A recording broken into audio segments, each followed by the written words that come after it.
What if the most dangerous weapon in a royal court wasn't a sword, a scandal, or a secret treaty, but a smell? Imagine stepping into Versailles and collapsing from clouds of musk before you even bow to the king. Or picture a queen offering her hand in a glove steeped in poison, delicately perfumed with violet. In the world of monarchs and mistresses, perfume wasn't just luxury. It was seduction, disguise, deception, and sometimes murder with style. You see, perfume has always been more than a pleasant smell. It was power in a bottle. In royal courts, it could charm, crown, or kill. And that intoxicating history starts long before Versailles shimmered under gold. Let's rewind a few thousand years. In ancient Egypt, fragrance was sacred. Pharaohs bathed in oils of frankincense and myrrh, believing scent connected mortals to the gods. Temples filled with smoke thick enough to choke a mortal, and somewhere between devotion and dizziness, perfume became divine propaganda. If you smelled like heaven, people assumed you spoke for it. Across the Mediterranean, Cleopatra took that idea and turned it into theater. She didn't just wear perfume, she weaponized it. Her barge, the one that carried her to meet Mark Antony, was so drenched in scent that sailors on shore smelled victory before they saw her sails. That wasn't romance. That was strategy, olfactory warfare. The Romans took it from there and dialed the drama to 11. Emperors drowned banquets in rosewater. Nero supposedly unleashed fountains of perfume on his guests until petals stuck to their foreheads. Lavish? Yes. Subtle? Not even slightly. Some senators likely sat there thinking, if the roses don't kill me, Nero will. By the Middle Ages, perfume turned from decadence to defense. Europe stank. Cities reeked of rot and rivers doubled as trash cans. When the Black Death swept through, people believed evil smells spread disease. So nobles masked filth with heavier filth: musk, amber, clove, vinegar of roses. Perfume was armor. It didn't cure plague, but it sure made dying smell better. And then the Renaissance. Color, art, intrigue, and Catherine de Medici, the woman who made perfume political. When she married Henry II of France, she brought Italian cuisine, fashion, and one very suspicious man, René Le Florentin, her personal perfumer. René set up a secret lab hidden behind her chambers. Officially, he crafted elegance. Unofficially, he brewed gossip, maybe poison. Courtiers whispered that his scented gloves could kill. If true, he was history's deadliest aromatherapist. The story that sealed Catherine's legend was that of Jeanne d'Albret, Queen of Navarre. She ordered gloves perfumed by René, and soon after, she was dead. Was it illness? Was it perfume? Historians debate, but everyone in Paris learned one lesson: wear the wrong scent, and you might never take it off. Catherine wasn't done. She created her flying squadron, a band of dazzling ladies armed with smiles, secrets, and enough violet water to intoxicate an army. They didn't carry swords, they carried seduction. Walk into a council meeting and before you said a word, you'd inhale loyalty. Espionage in perfume form. Who needs spies when you have floral notes of deceit?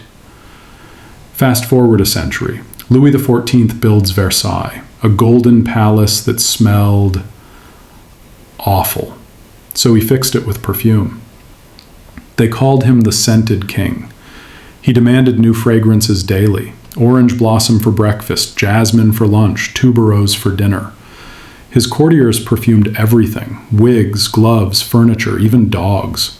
The royal poodle probably smelled better than the peasants, but beneath those roses and lilies was something far less floral: fear. Because the affair of the poisons was about to turn every bottle suspect. Fortune tellers, perfumers, and aristocrats were accused of selling death in disguised decanters. A sachet of powder could be arsenic, a vial labeled tonic, mercury. And leading the scandal, La Voisin, part perfumer, part priestess, part nightmare. She supplied poisons and whispered curses for anyone who could pay. Half of Paris, it seemed, could. When the trials began, even nobles trembled. Whispers spread that some courtiers attended mass wearing poisoned gloves, brushing enemies and leaving them, literally, touched by death. Fashion had become fatal.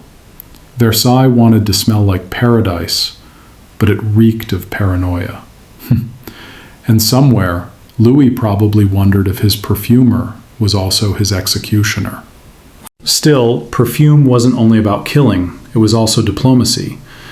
A scented letter from a queen could melt borders faster than treaties. Perfume was soft power, a silent ambassador. You could forget a speech, but never a smell. Try forgetting the scent of a royal hand after a handshake, especially if it might kill you. And those perfumes, they were made of the most absurd ingredients.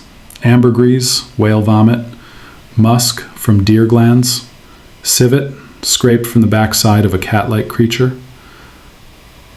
Imagine a ballroom where everyone smells like expensive whale sick and calls it refined. But hey, if royalty did it, it was fashion. Perfume houses guarded these recipes like state secrets. To be a royal perfumer was to hold dangerous intimacy. You touched the skin of kings and queens. You could soothe them, seduce them, or silently destroy them. A drop too much and you were not just mixing scents, you were mixing history. By the 18th century, Paris was awash with perfume shops. Every street sold bottled dreams, and a few bottled nightmares. Rumors still lingered about mysterious deaths and nobles who smelled too good to be true. Even the French Revolution couldn't wash away the scent of aristocracy. Some nobles went to the guillotine wearing violet water and rose, because if you're losing your head, you might as well smell divine. Perfume was supposed to mask reality, to make kings smell like gods, queens like roses, and palaces like heaven. But nothing could hide the truth. Versailles still stank of sewers and secrets. Perfume was a beautiful lie in a crystal bottle. A king could bathe in jasmine and ambergris, but everyone knew the politics still smelled rotten. So what do we learn from all this? Perfume was never just perfume. It was power, wrapped in glass and disguised as beauty. It was wealth, seduction, a mask for filth, and occasionally murder with manners. The scent that lingered in palaces wasn't just rose or musk.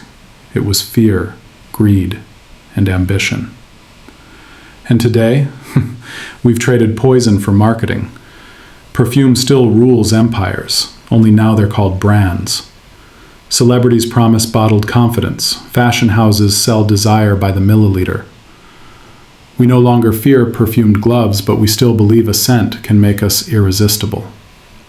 Some things never change. Every advertisement today is just a royal decree with better lighting. Wear this and you'll rule hearts. It's the same story Catherine told her courtiers, just without the arsenic. So the next time you walk past a perfume counter and someone sprays you with eau de confidence, remember what you're really smelling. It's not just flowers and spice. It's centuries of seduction, scandal, and the sweet scent of power bottled for the masses. Perfume was never innocent. It still isn't. It just smells better now. If this little journey made you think twice about your next spritz, stick around. History has the best scents, and I'll keep bottling them for you.